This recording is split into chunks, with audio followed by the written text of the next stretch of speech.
What's up, folks? You gotta watch this video today. I'm joined by attorney Mike Yoder, who's representing a case in Denver that involves a straight pride flag. Wait till you hear about it. A father of 2 children is saying his kids have been denied their First Amendment right to have a straight pride flag in the school where they have an LGBT flag. Even CBS is admitting, as much as I may disagree politically with his position, I think First Amendment case law mandates that this school either eliminates LGBTQ flags and all flags of that nature, or they allow him to fly whatever flag he wants. So they might be faced with a choice: take down the LGBTQ flag or put up the straight pride flag, which they probably don't want to do. I got the court case here. Mike Yoder, the lawyer involved in this case. It's going to be a very interesting live stream, folks. Dream Rare Podcast starts now. It's the Dream Rare Podcast. Welcome to the show. The way to get the news at the desk or on the road. Let's go. God is great and success in our control. The world is crazy, but we get better from obstacles. Yeah. What's going on, everybody? Welcome to today's episode of Dream Rare Podcast. I'm joined by attorney Mike Yoder today. Thanks for being here. Thanks, man. Appreciate it. Yes, sir. Okay, so starting it off, CBS covered the lawsuit. There's a Denver man that's suing the school that his kids go to because they're not allowing a straight pride flag based on the First Amendment. And even CBS is admitting that either the school is probably going to have to, this case is still going, but the school might have to either take down all the LGBTQ flags or put up the new straight pride flag right next to it as a First Amendment right. Can you explain it and what you're covering? Yeah, so I think it's pretty widely known that you're seeing rainbow flags in every classroom hallway, throughout almost every school district in the country. And for whatever reason, it's been widely accepted and it's been reduced to the point where they're just blanket and overtly talking about sex and sexual content in elementary schools, and they just keep dropping the age. It keeps getting younger and younger, and there's no reason for that. As a preliminary matter, if they want to be inclusive of all students, then just fly the American flag. That one covers all of us. But because of what's going on, there's been a lot of animosity and challenge to that, because the LGBTQ flag by definition doesn't include an S, even though I understand it takes up like a third of the alphabet with their acronym. They forgot, the letter S for straight. They don't take into consideration 92% of kids in schools are heterosexual. Yet all of a sudden, when we ask to have our flag for straight individuals put up, it's declined. And instead of making this about religion, instead of making this about attacking the LGBTQ community, then the best way to go about this is just saying, we're not trying to say anything about that flag. It's more than welcome. We just want to have our flag just displayed right next to it. I'm just going to read from the CBS article. It says, a pride flag is not meant to be exclusive. It's designed to be inclusive. It is meant to draw attention to humanity, to people who are historically have been considered illegal, ostracized, excluded, and for too long, quiet victims of discrimination and violence. A straight pride flag, speaks to us versus them, wherein a pride flag lifts up all of us dynamic that recognizes the too often quiet and quieted LGBTQ plus community. So I guess this is from the article. This is a detractor saying, no, Mike, the straight pride flag is divisive. And, this is what everybody likes. But clearly we see, even this person should admit, I don't even know who this person is, that a lot of parents do not want that in their children's school. And they think it's too early for sexuality. So what do you think about the naysayers like in the article? Well, I find it inherently hilarious that in the same breath as them claiming that the pride flag is entirely exclusive, they follow that statement up by saying that adding a straight pride flag creates an us versus them mentality. So by definition, how can it be inclusive if you're saying that adding our flag creates an us versus them mentality, because you're conceding that we're not included in the flag that you're flying? And it can't, by definition, it would be us versus all of us and putting us above everything. But if it's us versus them, that's by definition exactly what I mean. We're not included in that side. And the fact that they're talking about historical context of, what's happened in the past, obviously we have numerous things throughout our country's history that are terrible stains on our, nation. We have the Korematsu case, internment of Japanese Americans during World War II. We have the Brown versus Board decision that finally reversed Plessy versus Ferguson. We had segregation. We had racism. We have all of these horrible things in our past, but you don't remedy the past by seeking retribution or revenge. You don't equalize playing fields in that regard.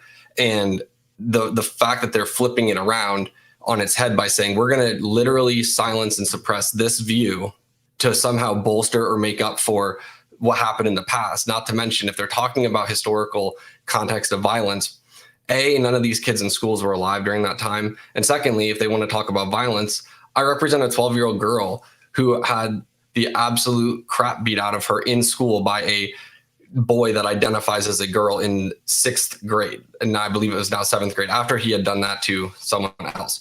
So if we're talking about violence, there are straight heterosexual individuals that are being violently assaulted. You had the transgender shooter, the manifesto that was specifically going after straight white people, and they ignore all of these things. I mean, there's, no doubt that there was a bad and rugged and rough past for people in the LGBTQ community, and I do not support that at all. I frankly openly welcome anyone to be part of the community. I have no issue with that, but don't let that and the membership of the existence in that community supersede the right of other people to not be part of it. Just like you have a right to be in the community, you also likewise have an equal right not to be, and you shouldn't be silenced, suppressed, or taken out of being able to speak or express First Amendment rights or viewpoints in schools.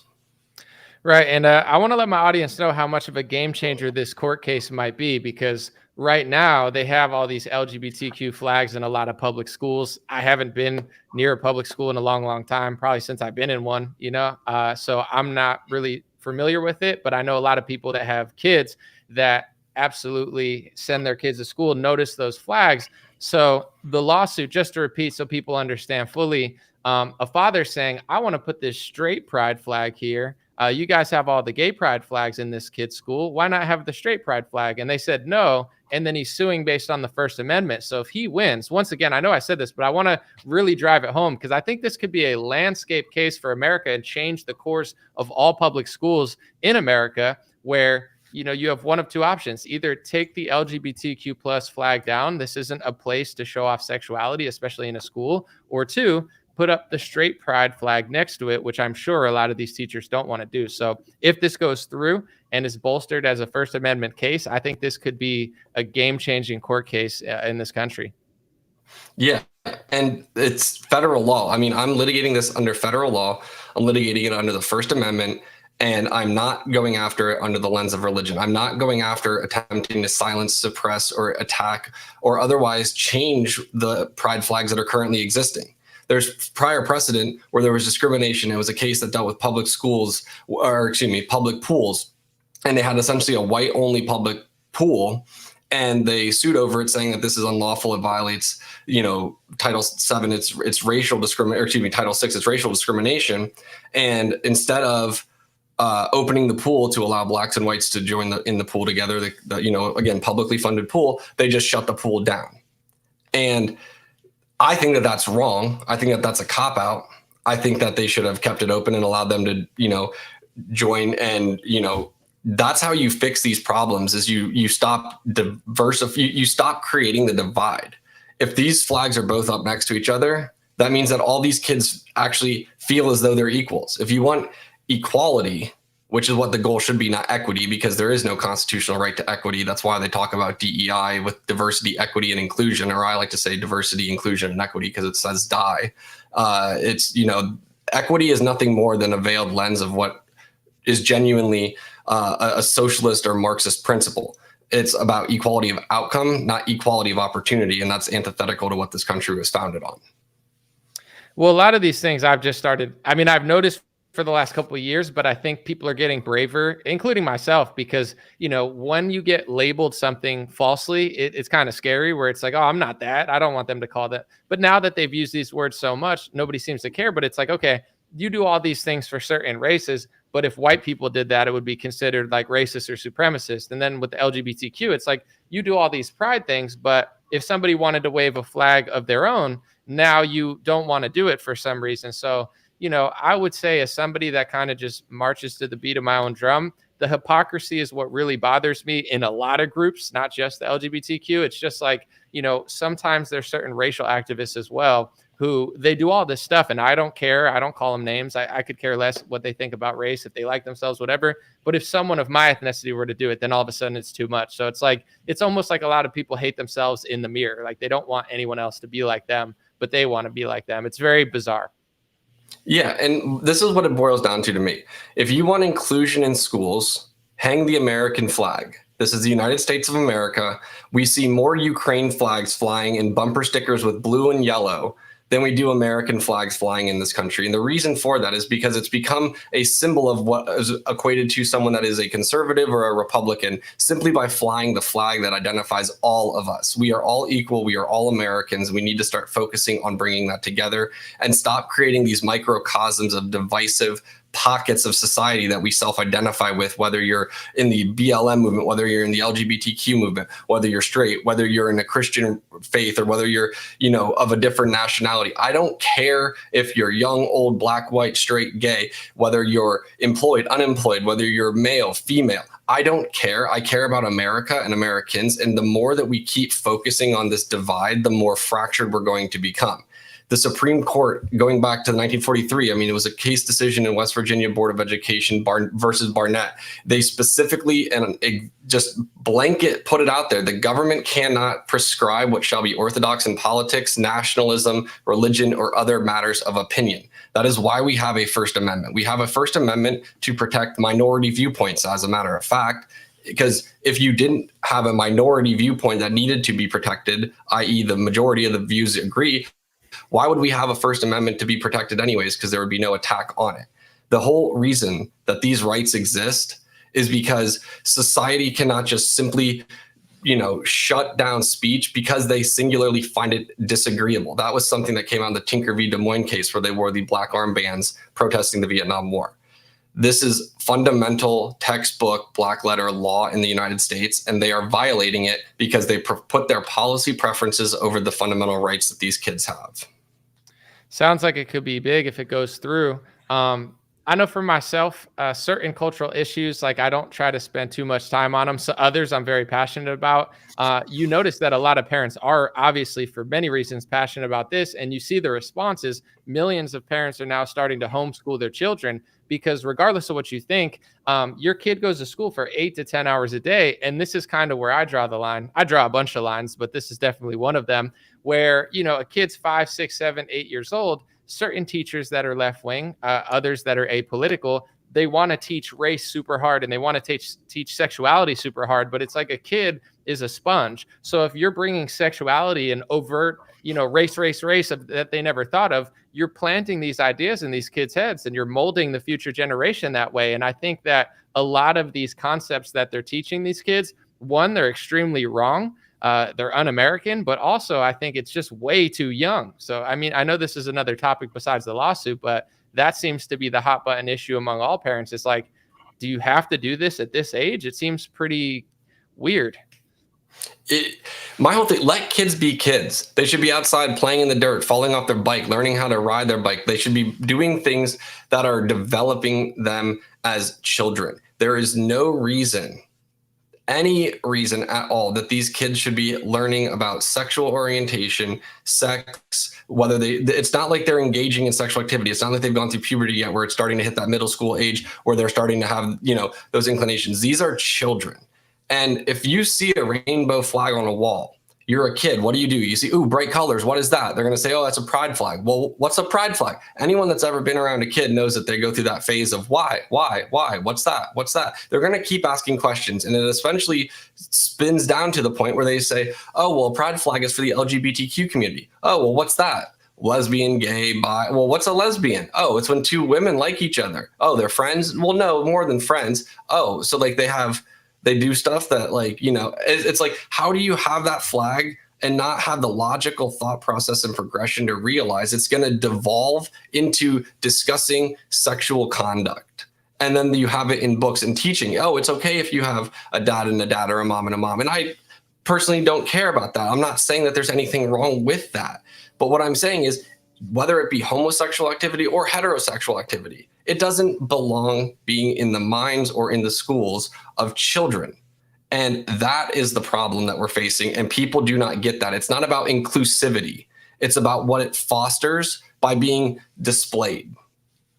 I watched the debate of Ron DeSantis and Gavin Newsom, and I saw Ron DeSantis bring out the book of it looked like a pornographic book. And, Gavin Newsom said a lot of stuff. He said, you're being hateful. And, I didn't really hear him do a hard deny about that book. So that's the part that, we talk about this a lot. And I'm sure a lot of people listen to a lot of commentators who mention it, but a lot of characters in politics and media and culture in schools, they kind of use social justice as a shield. They use sexuality as a shield to push forward other stuff. And then when you push back against it and be like, hey, that book's pretty crazy for that age. And it's like, oh, wow, you're being so hateful, and they use these groups almost as a shield for their own ideology. And, sexualization of kids and over sexualizing kids and bringing in, and at the end of the day, I mean, I could say this, when you're married, when a man and a woman is married, they create a child.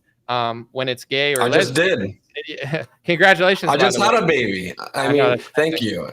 And that's why I'm getting so passionate about it too, man. Like, I see where this is going, and that is an innocent child. I see what is happening in schools. I see what's going on in the corruption of these kids' minds. And what they do, like you were just talking about, is that they use this moral or immoral compass that they take precedent over the law.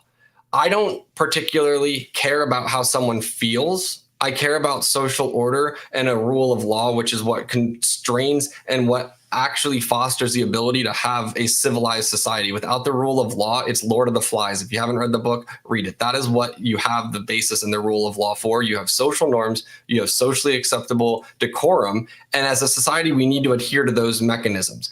And I don't care if you're offended by anything that I say, so long as what I am saying is true. Because if the truth offends you, you're the problem, and I frankly do not care. At the end of the day, there is something that is morally correct. There is something that is morally incorrect. And I don't care about your feelings, because facts don't either. Facts do not care about your feelings.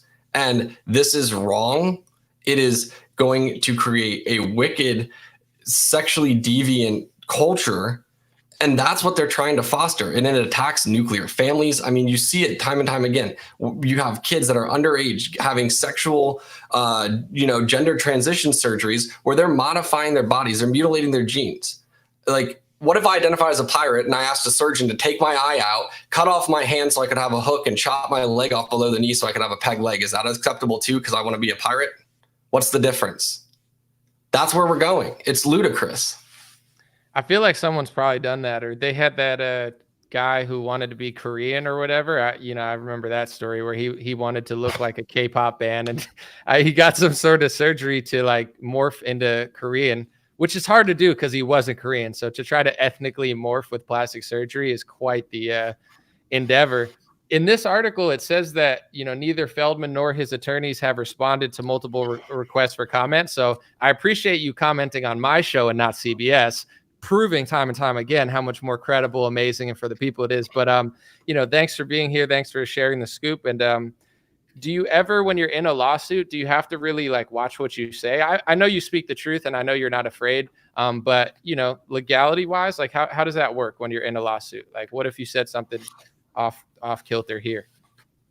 I mean, I'm entitled to express my opinion. Just because I'm an attorney doesn't mean that I lose my First Amendment rights. And it also doesn't mean that, and I'm not a party to the lawsuit. So something just a lot of people don't realize is that if you're involved in litigation, there's hearsay, which everyone knows the term hearsay, but most people probably don't realize the magnitude of how complex of a topic it is. It's an out-of-court statement offered for the truth of the matter asserted. So exceptions to hearsay can be, for example, a party opponent statement. So if you're in a lawsuit and you say something outside of court and you're a party to that lawsuit, well, then that statement can be imputed against you. I'm not a party, I'm a lawyer. And the way that it works is I can have my own personal views, just like that lawyer in the article even said, I disagree with this view, but like, they're absolutely right. This is a First Amendment violation. And right. Frankly, that's the kind of person I'd like to have as a judge, is that constitutional attorney. I think his last name was Lane. I forget his first name. Right. But like, being able to separate your policy preferences and look at the law from an objective standpoint, not gearing it towards your desired outcome. We need judges that do that, because from both sides, it's hard to do. There's certain things, I've seen cases where I disagreed with the way that the law applied, but I'm like, they're right. And that's what you need to do as a lawyer. You need to be ignorant to your bias and apply the law. That's what a judge is supposed to do. And now, if you've looked at any Supreme Court, the Supreme Court's up in the air, but like a lot of the district court opinions at the federal district court level or the circuit levels in the appeals, they're just legislating from the bench. They're rewriting law and codifying it. And if they want to write legislation, that's perfectly fine. Just get the hell off the bench and run for office and become an elected legislative official. Stop violating separation of powers. But I don't necessarily have to per se watch what I say, because I do just speak the truth and I stand by what I say. I've never said anything that is incendiary to the point objectively. I mean, some people's subjective problems that's their own issue, but I can have opinions, I can have passions, and I can advocate for things that I believe in, and no one's ever going to stop me from doing so. Love it. What he's referencing here, I got the CBS article, the lawyer named Lane that CBS was kind of going to as the quote unquote expert. He says, quote, "As much as I may disagree politically with his position, I think First Amendment case law mandates that this school either eliminate LGBTQ flags and all flags of that nature, or they allow him to fly whatever flag he wants," said Lane. He is absolutely correct that is a First Amendment violation. So it's looking favorable when even CBS's expert says, I think that First Amendment wise, the father has the right to fly a straight pride flag. Yeah. And everyone else can do this, guys. It's not just this one individual. I mean, I made a free download PDF guide that people can download that just lays out, here's all the rights that you have. It explains the law. It has case law. It has federal, Supreme Court cases. It explains First Amendment. It explains viewpoint discrimination, equal protection, Title IX. It's on my website. People can download that. And then I also even have a link where you can get your own, straight pride flags.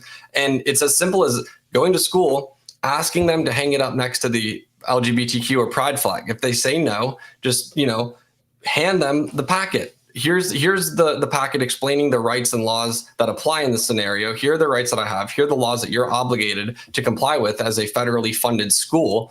And go back a couple days later, ask them again. If they say no again, now they're intentionally discriminating against you. That's the problem. You give them notice. You put them on notice of the laws that apply. You tell them that it is illegal. You inform them of it. And if they choose to keep doing it, that is where there is a problem. And that is why that there is a punitive component to this, where I'm seeking damages, because you're intentionally choosing, despite full knowing, with maliciousness, to discriminate and target these kids. And that is just absolutely unacceptable. Yeah, you can go on my website. It's yoderesq.com, yoderesq.com. And if you just go to the resources tab, that's where you can get the kit. I think it says store or something like that. You can find that's the free download guide under the resource tab. And then I also on the bookings page, I'm doing a workshop next Tuesday, teaching everyone exactly how to do this online live. You can sign up for that now. I also have the kit that people can get their flags and everything. So I'm just trying to make sure that I'm making as many resources available to as many people as possible, because you can take a stand, you can fight back, and it only takes one lawsuit per school district. In Denver, there's 205 schools. If this lawsuit goes through, it's going to block this from happening in 205 schools. Wow. And then it's in federal court. So the geographic district within that district of, the District of Colorado, that's the whole state.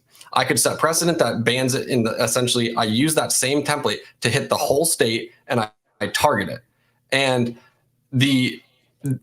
that's how you break this down. It can just grow massively. And I see someone asked a comment, who's funding the agenda? Nobody's funding it other than one client and my time and my free energy going into this, because I care about it. I had one client that is, that's why I started a nonprofit, because we don't have resources to fight this stuff. It's people that are just doing it for free, and people that care enough to take on that burden themselves. And, financially, I get it. It's not easy right now, but we need more people to step up and start to get into this battle.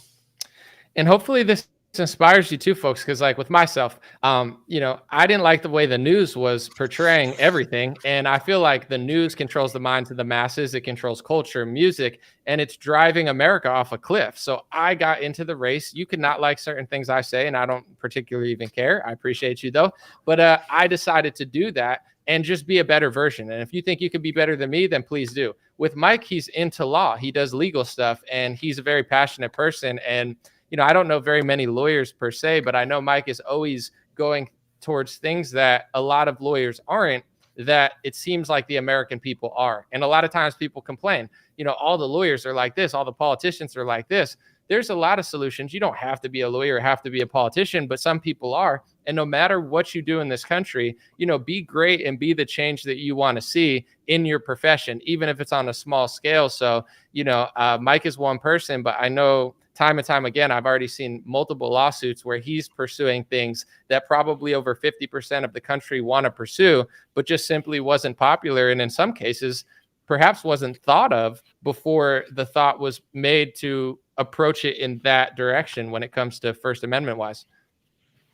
Yeah. And I mean, 9 minutes after Biden said he was coming out with the federal vaccine mandate, I tweeted I was going to sue the shit out of him. 13 days later, I filed a 224-page lawsuit. And to date, as we sit here in 2023, there has not been a single federal employee who was fired over their religious accommodation request. Not a single one was forced to get vaccinated or fired because of the lawsuits. Not just myself, but also other law firms and other nonprofits and other great lawyers in this country litigated. But I have been on top of it, and I've gone against the grain time and time again. And I just reread that lawsuit, and every single thing that I put in there has come to fruition. It has been true, and it has been admitted now. Because the only difference between a truth and a conspiracy theory is about 6 to 8 months, maybe a year. That's the only difference between the two things.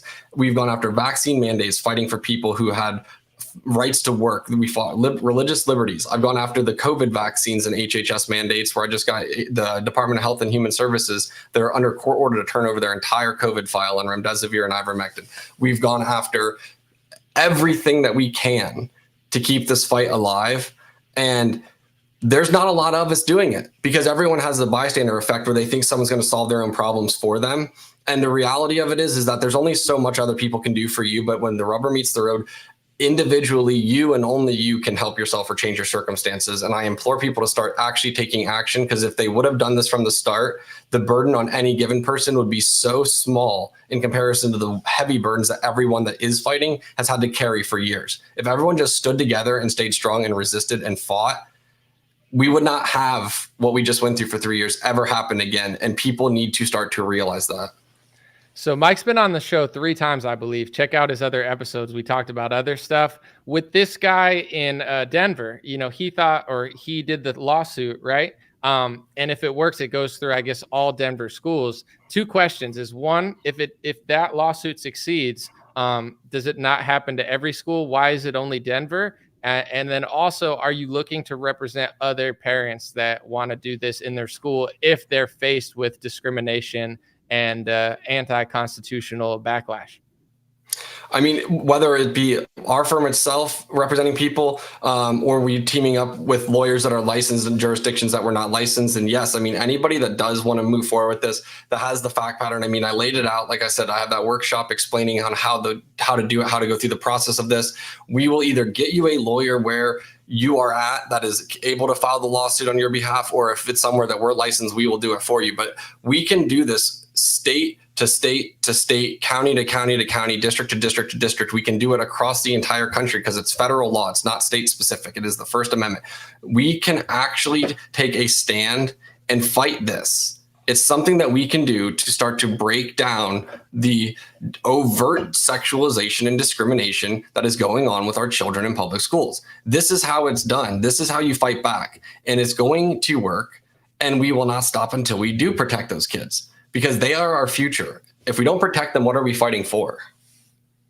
Folks, this is a truly, truly incredible story. You don't hear me say that often. I mean, sometimes I do say, wow, or this is cool, but this is a truly incredible story that has real life consequences and could be like a huge catalyst into something a lot different. So thanks for everybody watching. Make sure if you like this video, share it with a friend, show somebody, because I really, I don't know how many people covered it. I know CBS did. I know Mike's been talking about it publicly, but I think it's a bombshell. And let people know where they could find you, Mike. And I know on Instagram as well. I saw you just posted. Let people know where they can find you. Instagram, website, everything. Thank you so much for coming. And guys, definitely share this information around if you like it. Yeah, appreciate it, Anomaly. And yeah, you guys can find me online. My Twitter handle, I don't use it as much as Instagram, but both Twitter and Instagram are Yoder, YODER_ESQ. My website, yoderesq.com, is my personal site. And then our law firm is Yoder LaValia. It's myself and Chad LaValia are the founding partners. It's YODER LAVEGLIA.com. And, like I said, Anomaly, thanks for having me on, man. I just am passionate about this topic. And I implore other people to get involved, because if you don't roll the sleeves up, you're just going to get rolled over. And people need to start taking a stand, fighting back, and do so in a respectful, legal way. And when the law's on your side, flex it, because you're not going to just have this stop. They're not going to stop coming. And it's only up to us and you yourself to make that change. If you want to see the change, make it. Otherwise, it's never coming. Thank you so much. And Mike, send me a link, just if you could pick one of the most important ones, whether it's your website. I'll include it in the description on Facebook and YouTube. Got you with this one. I appreciate you, bro. Yeah, appreciate you. Thank you, guys. Dreamer Podcast, folks. Thanks for being here. God bless you. And I'll be back with more videos soon. You already know.